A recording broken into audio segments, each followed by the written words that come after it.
So you want to know about hair loss?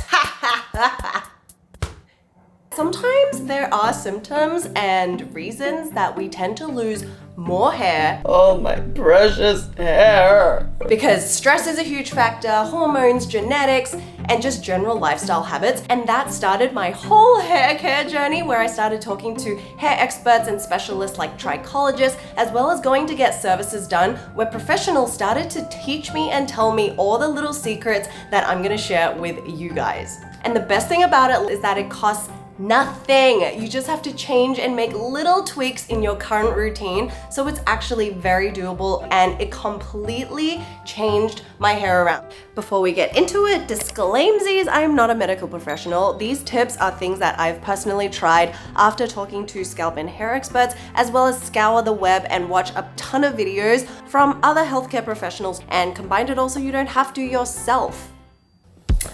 Okay, jumping over here.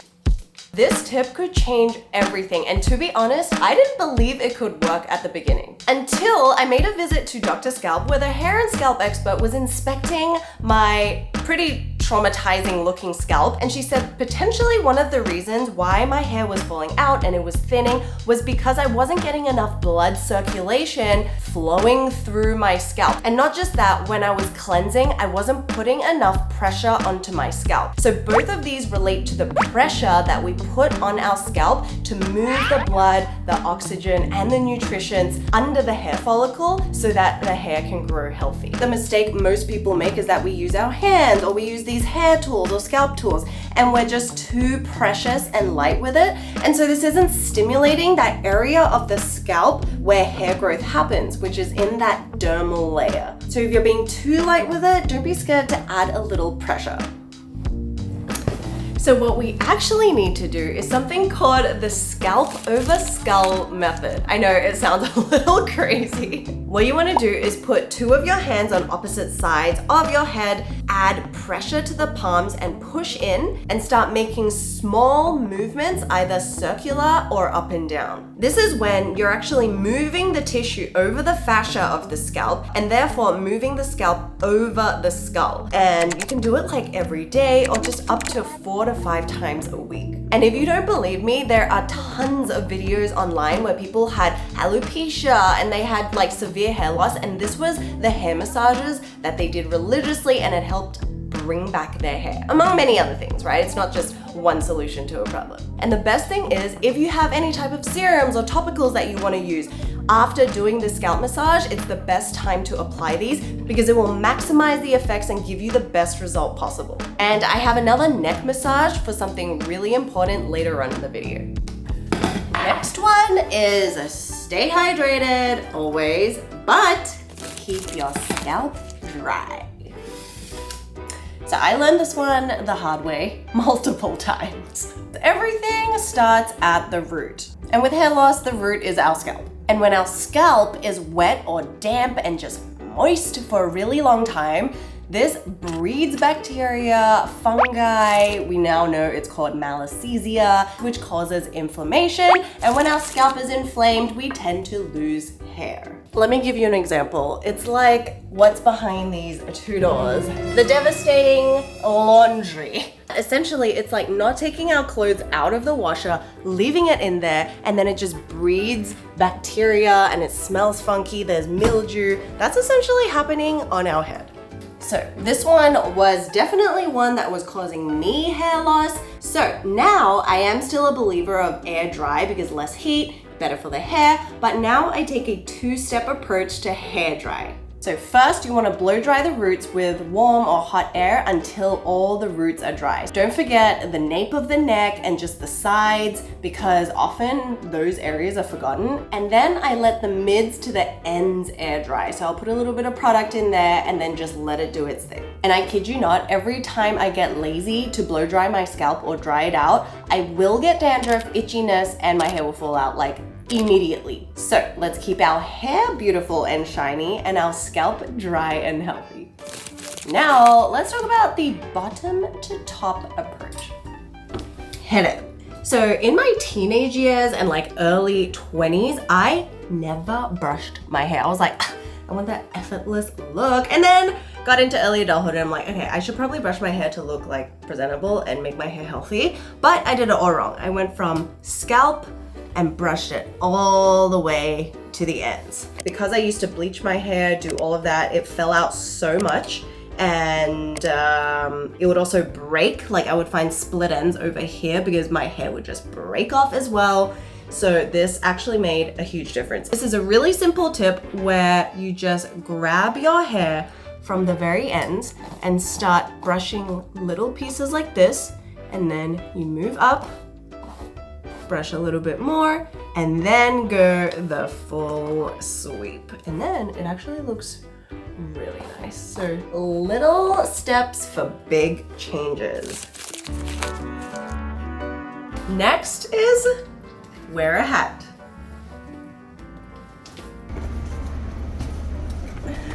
So we are in Soho. We've all gotten pretty good at protecting our face on our skin with SPF from aging, but we forget that our scalp is also an extension of our face. And apparently our scalp can actually age 6 times faster than the skin anywhere else on our body because it goes unprotected. But take that with a grain of salt. It was a study from L'Oreal, but there is truth to it because even Helen, the trichologist, was saying that as we age, the skin on our scalp can lose moisture, which can lead to hair loss and hair thinning. So one day I was in Soho with Ro, and then we were just walking around, and it was in the afternoon, and then I got home, and literally my scalp was on fire, and then it started flaking, and it was all red, and I was like, oh my god, what is happening?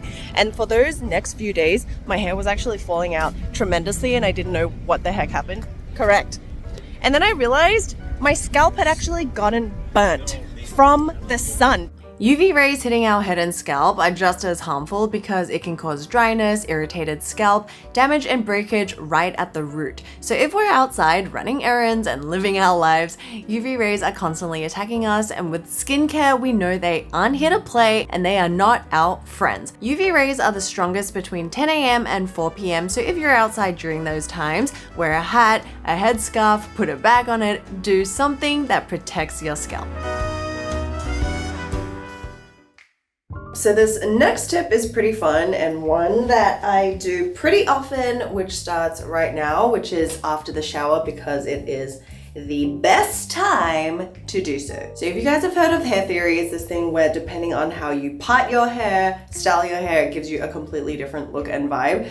So we're going to talk about hair parting. Mine is normally in the middle, but it's not just an aesthetic because hair loss can actually come from having your hair parted, laying in the same direction for an extended period of time. And this is because pressure and tension builds up at the root because we're constantly like tying it, we're letting it fall, gravity, it's doing its thing, and then we'll start to see just our normal parting section start to like lose hair. This has definitely happened to me because like my middle section has this like gaping kind of gap in the middle, and I used to put like a lot of tension around this front part, so I had a little bit of like balding at the front, and this was always because I had the parting in the same place. And it makes it even worse if you always do like tight hairstyles like ponytails or even braids. So the tip for this one is really easy. It's to just change your parting from time to time, and the best time to do that is after the shower. When your hair is wet, it's malleable, and this is because our hair has 3 different kind of like structural bonds,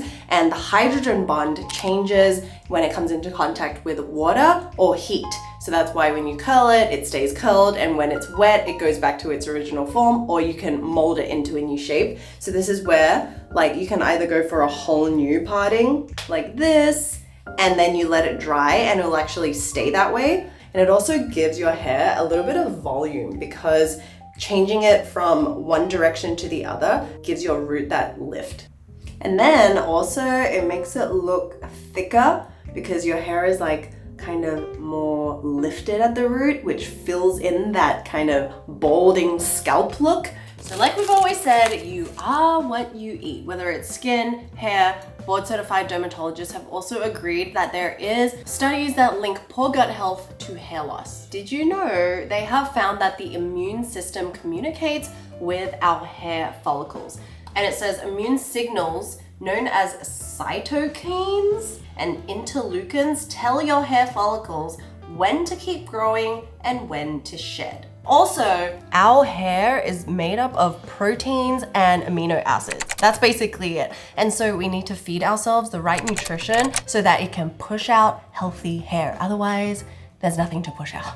And something I've been doing lately is I'll just have a teaspoon of Manuka honey straight in the mouth, and it just does everything. It's so good for your gut health, it's so good for your skin, for your hair. So what you can look for with protein, and just find things that you actually enjoy eating. That's the trick, I would say. It's kind of like sunscreen, find one that you enjoy using. So things with protein are like eggs. I love eggs so much. I can eat them for breakfast, lunch, and dinner. Anyway, everything in balance. Let's see what else I have like actually in my fridge. Always have kimchi. Kimchi is great. Gut health, prebiotics to feed that good bacteria in our gut so it produces good hair as well. Leafy greens, anything with chlorophyll, anything that's green essentially. So I have mushrooms, I have cabbage, what else? I have celery. I don't know why I have celery because I actually hate celery. And some broccoli. I love broccoli. You know, just put it in the air fryer, sprinkle a little bit of Parmesan cheese, and it's so good. And then healthy fats, sweet potatoes, avocados. But all of these things, it's not just for your hair, you know what I mean? It's for everything, inside out. And I assure you, healthy diet, healthy hair. Okay, my fridge is angry at me. Okay guys, last tip. So as we know, stress can be a major reason for hair loss because when our cortisol spikes, that's when a lot of imbalances happen in the body. I have a friend who was going through a pretty rough time, and then all of a sudden she had a patch of hair just completely go bald at the crown. I have a picture here. It was crazy. The good thing is it did eventually come back, but that's just to show you guys what stress can actually do to our body. So this is a massage that you can do right before bed. All you need is one hand, and I learned this from Sandra Lanchin, who is a licensed acupuncturist. So first we're going to find this point that's actually right below the ear, and it translates directly into restful sleep. Love that. And it helps with insomnia by reducing agitation and restlessness. To find it, you can just run your finger back about 1/2 inch from behind your earlobe, and you'll feel a small like dip or little dimple behind the ear, and that's exactly where the point is, and you want to just massage that area gently with small circles. And run the hand from the bottom of the neck up to that point, circle, and then just repeat. And then you can do this on both sides. And this is the perfect way to relax your energy before bed to get that restful sleep. And I would also highly recommend trying meditation for at least 5 minutes or even 10 minutes, anything that you can also before bed. The point is that we kind of let go of all our thoughts for the day and start fresh the next day. I know I shared a lot of different tips in this video. I would recommend doing at least all of them once, trying it out for yourself to see which one works for you, and not just doing it once or twice, but really getting into a habit and a routine of doing these every day over the course of at least a month with a really healthy hair washing routine. And I assure you, you guys will see results because all of these I have tried myself and they have really worked. Also, remember not to let these issues that you think you have define you, because you will get over it and it will pass, and we will kind of discover our own ways to work through them. So we're all doing this